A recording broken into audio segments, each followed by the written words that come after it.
नैनीताल में सौंदर्यीकरण या ट्रैफिक मिसमैनेजमेंट, गौरव की प्रतिमा या ट्रैफिक का नया केंद्र। तलीताल चौराहे पर उठे सवाल, गांधी प्रतिमा बनी सेल्फी पॉइंट, ट्रैफिक जाम बना जंजाल। विरासत, जाम और विवाद की पूरी कहानी। नैनीताल एक ऐसा शहर जिसकी पहचान उसकी झील, प्राकृतिक सुंदरता और ऐतिहासिक विरासत से रही है, लेकिन आज इसी विरासत के बीच खड़े तलीताल चौराहे को लेकर कई सवाल उठ रहे हैं। जिस परियोजना को शहर के सौंदर्यीकरण की मिसाल बताया गया था, क्या वही अब ट्रैफिक मिसमैनेजमेंट और कंट्रोवर्सी का कारण बन गई है? राष्ट्रपिता है तो हम सबके हैं, तो हम लोग उनके लिए सोचें, उनको किनारे ना करके बीच में हम लोग उनको रखें। हमने अपनी पसंद से तो डिजाइन भी तय नहीं किया, सब कुछ तो एक एक चीज तो पूछ कर ही हो रही है जो स्टेक होल्डर है। बीच में जो मूर्ति की बात आई, उसको बीच में लाने का उद्देश्य सिर्फ इतना था कि वो बिल्कुल कॉर्नर में एकदम नेग्लेक्ट ना हो जाए, मध्य में आएगी तो और भव्य लगेगी और अच्छी लगेगी। ये इसलिए आया कि मूर्ति बहुत ऊंची है, तो जब हम इसको बीच में ट्रैफिक के चलते हुए ट्रैफिक के बीच की रोटरी में अगर लाते हैं तो लाइन ऑफ साइट में असर पड़ने की संभावना भी होती है। ड्राइविंग जब करते हुआ सामने से ऑब्स्ट्रक्शन टाइप का भी लग सकता है। तलीताल चौराहे का सौंदर्यीकरण हुआ, महात्मा गांधी की नई प्रतिमा स्थापित की गई, लेकिन स्थानीय लोगों के अनुसार इस बदलाव के बाद शहर की सबसे बड़ी समस्या ट्रैफिक जाम और बढ़ गई है। आज हल्द्वानी और भवाली की ओर से आने वाले वाहनों को सीधे मार्ग की बजाय गांधी प्रतिमा के चारों ओर घूमकर माल रोड और कमिश्नरी रोड की ओर जाना पड़ता है। जिस तलीताल डांट के चौड़ीकरण को पर्यटन सीजन में राहत का उपाय बताया गया था, वहीं आज लंबी वाहन कतारें आम बन चुकी हैं।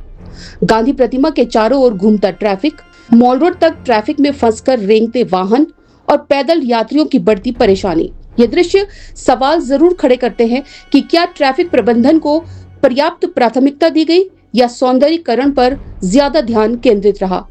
लेकिन कहानी केवल ट्रैफिक तक सीमित नहीं है।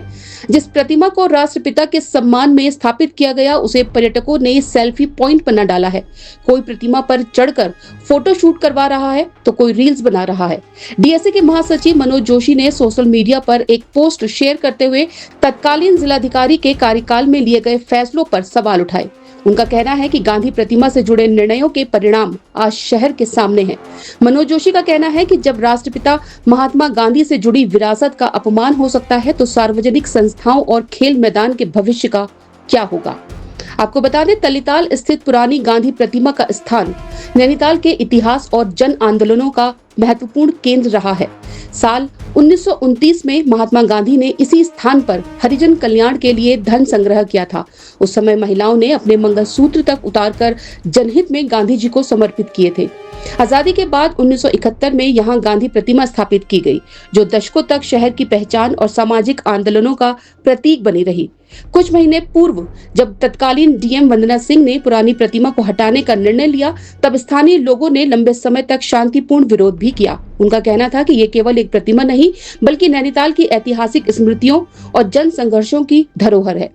लेकिन डीएम वंदना सिंह ने लोगों का विरोध नजरअंदाज करते हुए पुरानी प्रतिमा को हटवा दिया और तलीताल चौराहे के बीचों बीच काफी बड़ी जगह को इंगेज करते हुए महात्मा गांधी की एक बड़ी प्रतिमा स्थापित करवा दी, जिसके चारों तरफ सीमेंटेड मजबूत त्रिकोणीय ढांचा भी बनवा दिया, जिससे आए दिन तलीताल में जाम की स्थिति बनी रहती है। अब ऐसे में सबसे बड़ा सवाल ये खड़ा होता है कि क्या अधिकारियों के द्वारा आए दिन नैनीताल में किए गए एक्सपेरिमेंट से सौंदर्यीकरण और विरासत के संरक्षण का संतुलन बनाया जा रहा है, या फिर नासमझी में लिए गए निर्णयों से शहर को ट्रैफिक जाम और अव्यवस्था के हवाले किया जा रहा है। सटीक और भरोसेमंद खबरों के लिए आवाज इंडिया से जुड़े रहिए। चैनल को सब्सक्राइब करें, पेज को फॉलो करें और वीडियो को ज्यादा से ज्यादा शेयर करें। आपका एक सब्सक्राइब, एक लाइक और एक शेयर हमें और ज्यादा बेहतर पत्रकारिता के लिए प्रेरित करता है।